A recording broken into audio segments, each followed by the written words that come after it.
Ça y est, on a toutes les notes de tous les joueurs sur FC26. Alors on va faire un truc un peu sympa, on va regarder club par club. Quelles sont les notes des joueurs et je propose qu'on commence par le plus grand club français.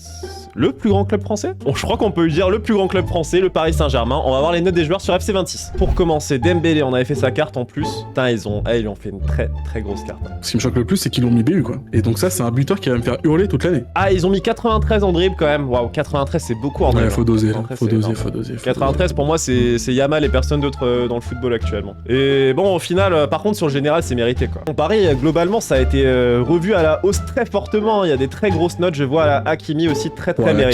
Je la veux. Par contre, 89 de général pour un latéral droit, je crois que j'ai pas vu ça, je crois que j'ai jamais vu ça. Hein. Ah, même Marcelo Totti, il avait pas 89.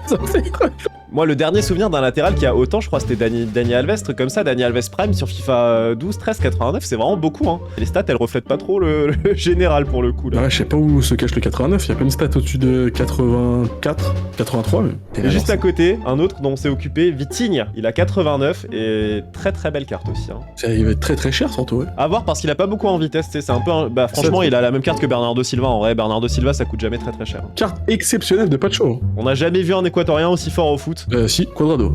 Non, il est colombien. C'était presque, les couleurs elles sont bonnes. Ouais, Pacho, grosse carte hein. Ça c'est une petite carte que tu mets dans ta petite équipe de Ligue 1, il coûte 2-3 000. Kvaratskhelia, 87 de général. Moi, Kvara dans les FIFA, je le trouve horrible.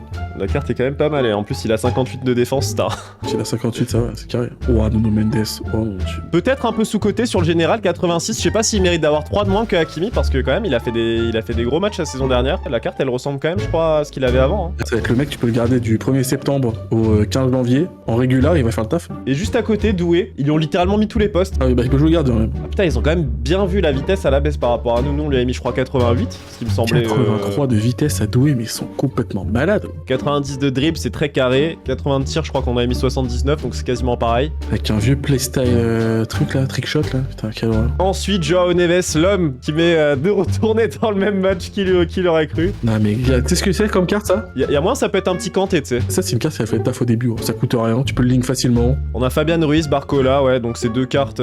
Si, Barcola, c'est très jouable. Barcola, c'est très jouable. Après, si on parle vraiment de cartes, Fabian Ruiz, c'est un peu dégueu. Hein. 61 de vitesse, 77 de tir, personne va jouer avec ça. Hein. On va pas se mentir. Voilà, les gars, pour les notes de Paris sur FC26. Dites-nous ce que vous en pensez. Qui est-ce que vous aurez vu peut-être mieux, peut-être moins bien. En tout cas, Paris, je pense, ça va être très costaud l'année prochaine sur FIFA.